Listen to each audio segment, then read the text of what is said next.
ہو نہیں پاتا اس سے. تو بعض لوگوں کو جیسے شاید ان میں سے میں بھی ایک ہوں کہ جن کو نہیں پتا ہوتا کہ وہ ایکٹر ہیں یا وہ ایکٹنگ کر سکتے ہیں, تو وہ بیچارے کہیں رہ بھی جاتے ہیں, کچھ آ بھی جاتے ہیں. اسٹیج کی ڈائریکشن بھی آپ کرتے ہیں, کیسا لگتا ہے؟ اسٹیج کی ڈائریکشن کا جو میرے ہاں ایشو تھا, میں نے جب اسپیشلی تھیٹر والی دنیا کی طرف جب میں آیا تو اس لیے میں آیا کہ جب میں نے ٹی وی کر لیا تو پھر میں نے سوچا یار جب کر ہی لیا ہے تو ریڈیو کرتے ہیں. ریڈیو کے تو میں کہیں یہ کر لیا تو یہ والا میڈیم بھی ایک اویلیبل ہے, صحیح ہے, تو یہ بھی کر کے دیکھتے ہیں. ٹھیک. میں نے ریگولر 15 سال کیا, تھیٹر 15 سال کیا. 15 سال ریگولر میں نے کمرشل ایکٹنگ اور ڈائریکشن. ایکٹنگ. اچھا, ایکٹنگ کی. ایکٹنگ میں نے کی 15 سال. 15 سال میں کوئی ایسی نائٹ نہیں ہوتی تھی کہ جب میں سیٹ پہ پرفارم نہیں کر رہا ہوتا تھا. اچھا.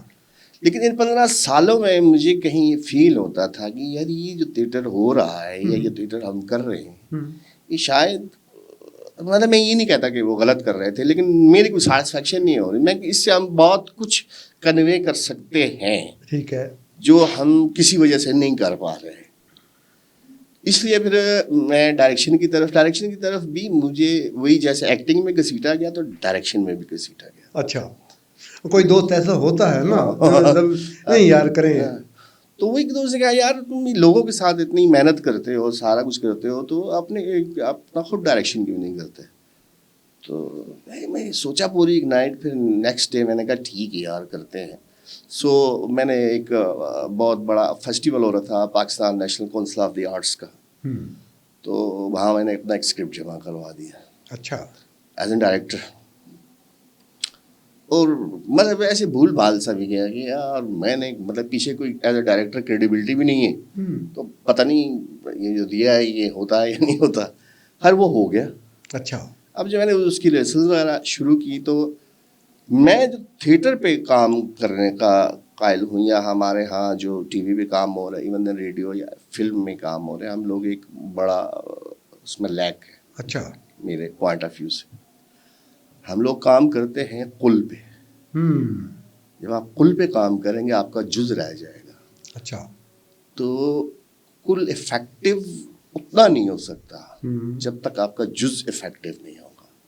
چھوٹی چھوٹی چیزیں نا پٹری جب کرتے جائیں گے تو وہ بڑی خوبصورت سی ایک نیٹنگ بنے گی.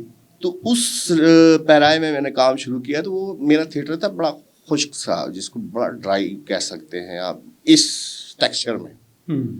تو اس کی ڈائریکشن میں نے شروع کی. تو میں 10ویں کی 11ویں ریہرسل میں میرا ایک کولیگ جو اس میں ایکٹ بھی کر رہا تھا اور دوست تھا, میرے ساتھ دوسری بیڈ لک یہ ہے کہ میں اگر ڈائریکشن کروں تو پھر میں ایکٹنگ نہیں کرتا, صرف ڈائریکشن کرتا ہوں. اس نے کہا استاد جی میں اس ڈرامے کو کون دیکھے گا. اچھا. تو میں نے کہا نہ دیکھے زیادہ سے زیادہ ہماری بےزتی ہو جائے گی, اور نہیں کریں گے پھر ایکٹر تو ہمیں تو وہ کر لیں گے. اچھا وہ ڈبل مائنڈس ہو گئے, کچھ سیٹسفائی نہیں ہوا میرے جواب سے, اور نہ وہ اس پہ کنوینس تھا کہ ہم یہ تھیٹر کریں. تو ایک تھیمیٹک کام ہم کر رہے تھے. اچھا. تو اس میں میرے ساتھ اچھے آرٹسٹ ہی تھے. میں اب کیا کہوں, ہماری بہت اچھی آرٹسٹ ہیں, نرگس رشید تھیں. اچھا. اور اپنا لبنہ شہزادی, اور وہ بیچاری کا فرسٹ ٹائم تھا. اچھا. اور محبوب الیاس تھے, اور ایک آدھا سین میں نے شاید خود کیا تھا. تو وہ اب ان سے میری بحث شروع ہو جاتی کہ یہ جانے دو کیا ہو گیا, بس کہہ دیا نا ایسے. میں لڑ پڑتا تھا ان سے کہ یار کہہ دیا نہیں, یہ جو رائٹر نے لکھا ہے اس کی میننگز ہیں, یہ کنوے ہونی چاہیے. تو وہ خیر نرگس کے ساتھ تھوڑی بہت ہی بحث ہو جاتی تھی, کہیں ایٹ دی اینڈ ہماری لڑائی اس نیج پہ پہنچ جاتی تھی کہ مجھے بتاؤ یہ کیوں ایسے کہہ رہے ہو, میں ایسا کیوں کروں. میں کہا آپ اس لیے بڑی دلیلیں دی نا کہ یوں ہے نہیں مانی. میں کہ آئی ایم دا ڈائریکٹر, میں کہہ رہا ہوں ایسا کرو تو کرو. ہاں وہ اس کا ایک طاقت ہے. لبنہ نے ہمارے ساتھ یہ کیا اس تھیٹر میں کہ صبح تھیٹر ہے, رات کو انکار کر دیا. میں نہیں کرتی کہ یہ میں کر ہی نہیں سکتی, مجھے سمجھ ہی نہیں آ رہا. رات 11 بجے, اب یہ اللہ اب کیا کریں. اس کے میں نے گھر فون کیا اس کی ماں کو, تو میں کہ میرے ساتھ ہیں اور ہم پوری ٹیم ہی ہیں, تو میں بھی یہ صبح میں خود ڈرافٹ کر دوں گا. تو انہوں نے کہا نہیں بیٹا کوئی بات نہیں ہے, آپ کے ساتھ ہے تو ہم سیٹسفائی. تو میں نے پھر ایک گھنٹہ میں نے کہا یار دھوا کرو, ڈرامہ ہی نہیں کرتے, بیٹھو چائے پیتے. ٹھیک ہے. ہم بیٹھے, پھر اس کے دوران میں نے اس کو کنونس کیا. میں نے کہا صرف تمہارا پرابلم یہ ہو رہا ہے کہ تم سمجھ نہیں پا رہی ہو, ڈلیوری بھی اچھی ہے, بولتی بھی ٹھیک ہو, سب لائن کو سمجھ نہیں پا, اپنے کریکٹر کو سمجھ نہیں. کیا آپ بریف کریں, میں نے بریف کیا اس کو. آپ خالد بھائی یقین کریں گے, مطلب یہ آپ نے ایک سوال کیا تھا کہ ابتدا کیسے ہوتی ہے. ایک چھوٹی سی بات آ گئی بیچ میں, یہاں پہ آ گیا بریک کا ٹائم. جی یہ بات جو ہے نا, جب بریک جو آ جائے نا تو ہمیں وہ بیچ میں تھوڑی سی دیر کے لیے رکنا ہی پڑتا ہے. لیکن چھوٹی سی بریک کے بعد ملتے ہیں. صابر خان ہمارے ساتھ ہیں اور آج کی ملاقات آپ کو بڑے معلوماتی قسم کی ہوگی. دیکھتے رہیے ملاقات.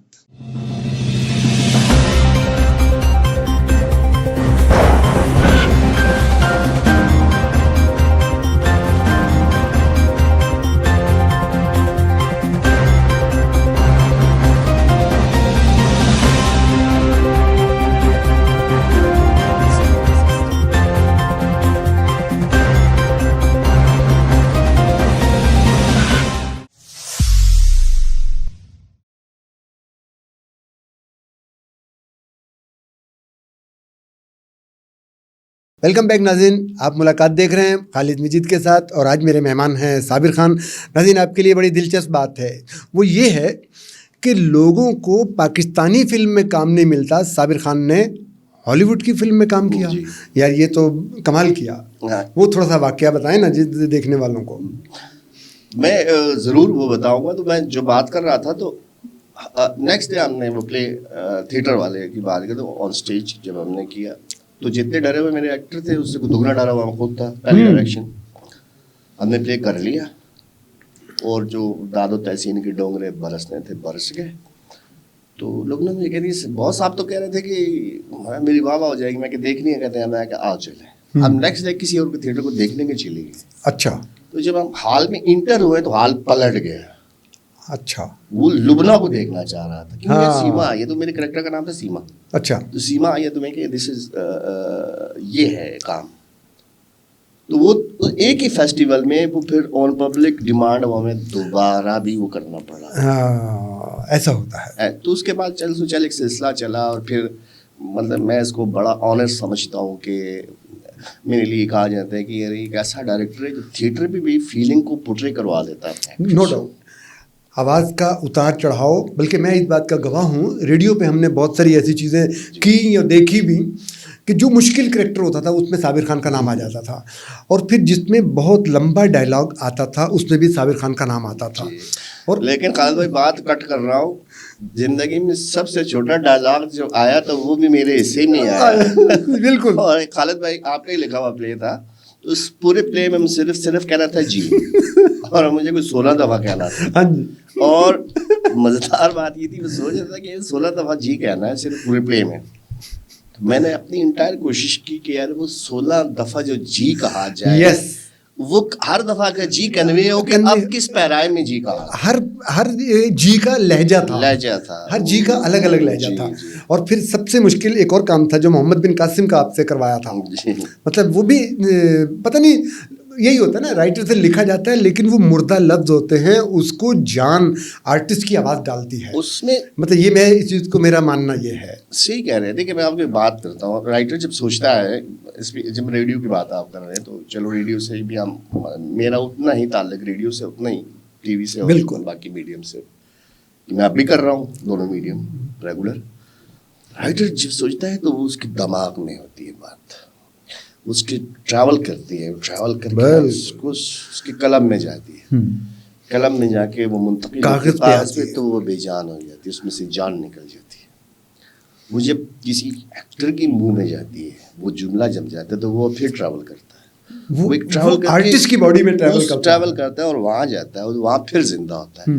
اب وہ کتنی طاقت سے زندہ ہوتا ہے یہ اصل ہے. جتنی طاقت سے زندہ ہوگا اتنا اس کا ایکسپریشن, اس کا تاثر جو ہے وہ سننے والے یا دیکھنے والے پہ جائے. اور میں نے تو یہ بھی دیکھا کہ آپ نے بغیر ڈائلاگ کے اسٹیج پہ امپریشن دے کے اپنے کریکٹر کو منوایا ہے. ہاں اس طرح کی بھی ہے. میرے ہمارے بہت اچھے میوزک ڈائریکٹر ہیں انیس صاحب, نفیس صاحب کراچی چلے گیا. ایک دم کہتے یار تمہیں ڈرامہ میں ڈائلاگ دیتے ہی کیوں یار. میں کہ کیوں بھائی میں کیوں نہ بولوں, بڑا شوق ہوتا ہے نا ایکٹر کو بہت ساری لائنیں بولنے کا. کہتے ہیں یار تم نہ بھی بولو تو کام تو پورا ہی کرتے ہو, کام پورا ہی ہوتا ہے, تو ہمیں مارجن مل جاتا ہے کہ ہم وہاں میوزک کی پیس بجا سکتے ہیں. ہالی ووڈ کی فلم کی طرف آتے ہیں تو یہ انٹرسٹ کی بات ہے. اتفاق میں ایک ریڈیو پہ میں تھا, مجھے ڈیورنگ ریکارڈنگ کال آئی کہ جی آپ آ سکتے ہیں, اس طرح ہم کام کر رہے ہیں تو آپ کی ضرورت ہے. میں کہ یار میں ریکارڈنگ میں ہوں بھائی. کہ نہیں یار فری ہو گیا آ جاؤ. تو میں وہاں سے نکلا اور میں چلا گیا. تو میں نے ایک جگہ بتا کے اس کی کیا کہیں گے اس کو, ٹائل وغیرہ کاٹنے کی مشینیں فرشی ٹائل, وہاں پہ کیمرے شیمرے, بڑا کرو شروع, بڑے لوگ. پہلے تو گھبرا سکے. اچھا میں کہ پھر خیر شو بزنس کے گول میں چلا گیا. ہاں خیر کہتے بھائی ایک رول کرنا ہے آپ نے. میں نے ہاں کہ کس میں, یعنی اس فلم میں یہ کس زبان کے. نہیں جی میں کہ یار یہ میری انگریزی بہت اچھی نہیں ہے. کہتے آپ فکر نہ کریں آپ کر لیں گے آپ. خیر انہوں نے مجھے ملایا تو اب ہم نے ان کے, اچھا ان کا بہت پروفیشنل ہوتے ہیں تو ان کے ساتھ بات چیت ہوئی. خیر اتنی نہیں ہوئی. تو کہا یار اس وقت ٹائم نہیں ہے, تو آپ کو یہ سیکوینس ہے, اس میں یہ دروازے سے انٹر ہونا ہے اور یہ آپ نے دیکھا, اور یہ سیکوینس یہ ہے کہ بھائی جو اس کا ستیلا بھائی ہے وہ دونوں باپ بیٹا, میں یعنی اور میرا باپ, وہ بڑا اپنی فیکٹری کو بڑا اسٹیبلش کرتے, لیکن وہ بیچ میں سے پیسے نکالتے. تو وہ بڑا بھائی ایک ایکسپریشن یہ ہے کہ وہ دیکھنا ہے کہ بڑا چھوٹا بھائی چوری کر رہا ہے لیکن وہ اس کو اگنور بھی کرنا ہے. وہ سیکوینس ہم نے جب وہ تھا تو میں انٹر ہوا تو اس نے کٹ کیا. پھر میں کہ پرابلم مجھ میں کہ نہیں ہم سے شارٹ نہیں ہو رہا. اچھا میں کہ اگر مطلب آپ اجازت دیں تو میں اس جگہ کی بجائے وہاں سے اگر آ جاؤں تھوڑا سا ادھر. میں کہا مجھے بالکل دروازے کے ایسے انٹر کر رہے ہیں تو یوں لگتا ہے جیسے میں دیوار میں سے نکلا ہوں, تو مجھے آنے دیں. اس کے یہ ڈو اٹ. تو میں نے کیا. پھر پریکٹس جو کی تو اس سے آپس میں آپ گفتگو کر رہے ہیں کہ یار دے آر پروفیشنل نا, they are doing same drill. اچھا تو پہلے مجھے نہیں پتا تھا کہ یار یہ پروفیشنل آرٹسٹ بھی ہیں. وہ خیر ان کے ساتھ کام کرتے کرتے یہ نوبت آ گئی کہ ایک جگہ پہ ہم ہاسپٹل میں سین پڑھ رہے ہیں تو ہمارے ڈائریکٹر تھے اسٹیو بل, اس فلم کے کیمرہ مین تھے اور رائٹر بھی تھے, اور جینی تھی اس کی لائٹ ڈائریکٹر. اچھا یہ 3 لوگ مجھے یاد ہیں, چونکہ انٹریکشن لوگوں کے ساتھ زیادہ تھا, باقی ہم زیادہ تر پاکستانی لوگ تھے. اچھا تو وہاں ایک سین ٹیک اور ایک ٹیک دوسری میرا نہیں تھا, وہ کسی کا, تو ان کا نام نہ پوچھیے گا. تو 1.5 گھنٹے کے بعد میں نے دیکھا اسٹیو کے نا پسینے بہ رہے ہیں وہ. تو میں نے جا کے پوچھا میں کہ what is the problem. How I take this in. میں کہ if you allow me I will do. You میں یا of course okay do it. اچھا وہ خود کرسی پہ سگریٹ لگا بیٹھ گیا. تو میں نے اس کے لیے شارٹ ٹیک کیا. شارٹ ٹیک ہے تو اس نے میں نے کہا جی کٹ, تو اس نے کہا کٹ اوکے فائن. کہتے پیک آپ اس کو کہو میرے ساتھ باہر آ کے بات کریں. اس نے پھر میں نے کسی کوئلنگ نے پوچھا کہ یہ کیا ہے, ایکٹر ہے یہ کیا ہے. اس نے کہا یہ آج تک ہم بھی نہیں جان سکے کیا ہے, مزے کر جاتا ہے. تو سو وہ ایک فلم وہی بات وہی ہے نا, یہ چیزیں گاڈ گفٹڈ ہوتی ہے. ٹی وی پہ انسسٹ کیا اس بندے نے, اب ٹل نو اس کی کالز مجھے آتی ہیں کہ آپ امریکہ آؤ اور میری فیملی سے ملو. یہ بندے نے اس نے بڑا انسسٹ کر کے میری پورے کرو کو لے کے میرے گھر گیا کہ یار اتنا بڑا ایکٹر اس کا گھر دیکھو. تو ہم تو نارمل سے لوگ ہیں, نے پھر پوری فیملی سے ملایا اس کو. سابر خان, ٹی وی کی طرف آنا بھی ایک عجیب سا واقعہ ہے آپ کا. جی بالکل, وہ سنائیں, وہ بھی سننے والوں کے لیے بڑا دلچسپ ہوگا. میں نے عرض کیا نا کہ میں نے ابتدا ٹی وی سے کی. ہاں جی, جب اس دوست نے انسسٹ کیا تو میں کہا اچھا یار میرے ٹی وی والے بلائے, مجھے کام دے دیں تو میں کر دوں گا. ٹھیک ہے, انٹرسٹ جو نہیں ہے. تو وہ ان کے کوئی جاننے والے ٹی وی میں کہیں کوئی ٹیکنیکل سائڈ پہ تھے, انہوں نے اس سے ذکر کیا کہ ہمارا دوست ہے. اس نے کہا یار چلو ٹھیک ہے میں کسی سے کہہ دیتا ہوں. تو کہہ دیا. وہ ٹی وی کسی کے فون آ گیا مجھے. اچھا دین اختر وقار عظیم گریٹ مین. تو آئے, انہوں نے دیکھا آپ بیٹا کرنا ہے. میں کہ جی. اچھا لیکن یہ بہت ٹائم کنزیومر کام ہے, اس میں یا کرو یا پھر نہ کرو. میں نے سچ بتا دی, نہیں میرا کوئی انٹرسٹ نہیں ہے, بس لوگوں کے کہنے پہ آ کے مجھے کسی ڈرامے میں کھڑا کر دیا. اچھا اچھا میں نے پروڈیوسر بلایا, میں نے ڈرامے میں کھڑا کر دیا. وہ ڈرامہ ہونے لگا, میں نہیں تھا.